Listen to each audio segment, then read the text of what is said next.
And welcome to churchtherapy.com's pastor training videos. I'm Kristen Kinsevich, licensed mental health counselor on staff at East Coast International Church in Lynn, Massachusetts. Today I'm going to be introducing you to the 8 core actions of psychological first aid. You might have heard this term because it's becoming more popular, certainly as a way of responding to disaster trauma, but also I think it can be helpful for church settings when you're dealing with a crisis. So you could look into some trainings for your lay leaders and ministry leaders, as well as your pastoral staff, to just learn more about these 8 core actions that can be really helpful responses. Now, I want to make sure that you understand there is a difference between psychological first aid and regular counseling, even pastoral counseling. It's not really counseling in the same way that you would sit down for an hour, have a structured meeting, and then maybe make a follow-up meeting the next time. That is something that would occur in a non-crisis type of situation. And this is really responding to a crisis that has just occurred.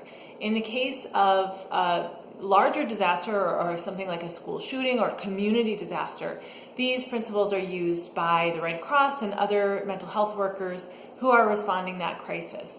So let's go over the 8 core actions. And again, there's so much more information you can find on this. And I'll put a link to some more resources in the churchtherapy.com blog that's connected to this video, as well as in the YouTube comments. So the first core action is contact and engagement. And so in this first step, you're really just making contact with the person who is in the midst of the crisis, and you're engaging with them. So you want to meet them where they're at, you want to introduce yourself, ask for their name, and make sure that you refer to them in a formal type of way. You know, if they say, oh, my name is Jane Smith, then you could say, Miss Smith, I'm Kristen, and it's so great to meet you. Thanks so much for talking with me. And so you want to just really be kind and friendly and give them a sense of empowerment, that you're not there to tell them what to do or you're the expert, but that you're just there to come alongside and really show some respect to them. Then the second core action is providing safety and comfort. And this is when you just make sure that their physical needs are immediately being met. Let's say they've been outside in the cold. You can bring them in and have them, get a warm blanket or something like that. If you're in a shelter type of situation after, let's say, a hurricane or a natural disaster, then you would obviously be doing this in conjunction with a group. You wouldn't just go in and start volunteering without some type of structure over you. And so there would most likely be supplies in that situation. But in a regular everyday church situation, if you come across kind of in a Good Samaritan type situation, you could use these skills as well. You'd want to get them a cup of cold water or things like that, whatever it is that they might need immediately just to feel comfortable. And you also want to verbally give them comfort. Let them know that you're there to help them and walk alongside them, and that you'll do everything you can to help them in whatever way you're able to. The third step is stabilization, and that's just really making sure, certainly, that if there's any kind of physical injury, an ambulance is called, or if they're having trouble breathing, maybe they're super anxious, then you would help them slow down their breathing. Most of the time, this might be a point for medical intervention. But if they don't need any medical intervention, then you could just kind of help them maybe sit down, slow down their breathing, and that type of thing would kind of stabilize them for the moment. Then once they're in a stable place and they are trusting you a little bit, then you can start information gathering, and that's the fourth core action.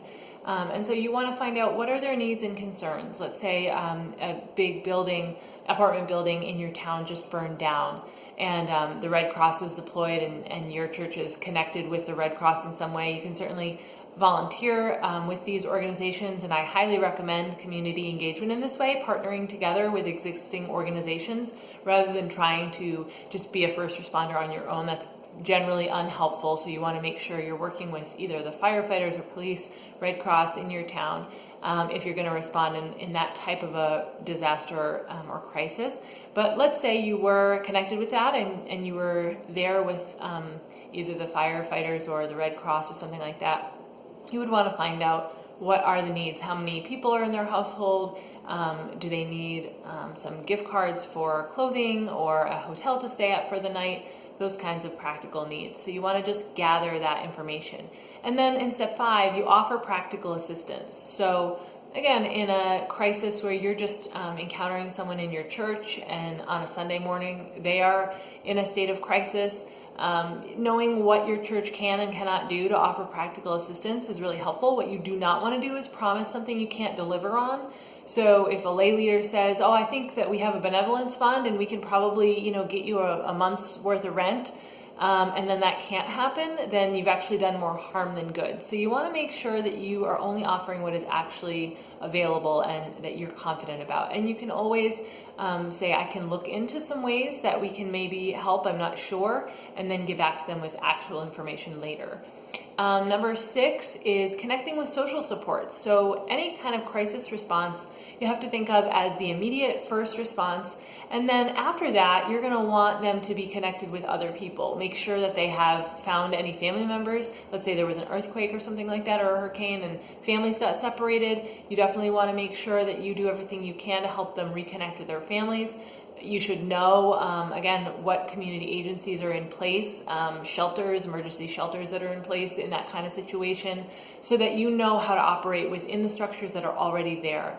And then you want to connect them with any friends.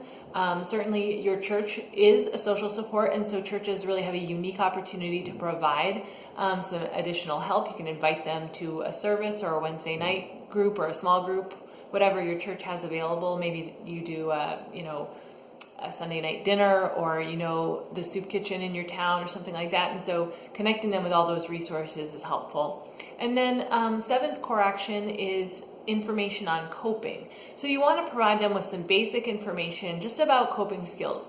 Normalizing their response is really helpful in this moment. So you want to let them know that feeling stressed and overwhelmed is normal, and that will over time go away. They won't permanently feel that way.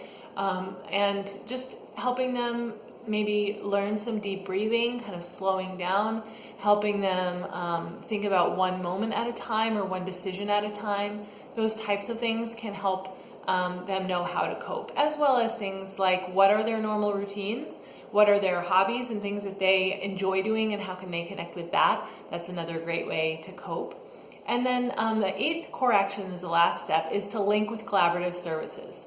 And I've said this already, I'll say it again, your church really, really needs to not be operating in isolation. You need to know the resources in your community, mental health care services, physicians, Red Cross, Salvation Army, fire and police. All of those different things can really be helpful when people need to follow up. So they may start coming to your church if they weren't already, and they may also start seeing a therapist once a week, and they may also connect with a doctor or something like that. So you want to make sure that you're being comprehensive as you provide this psychological first aid.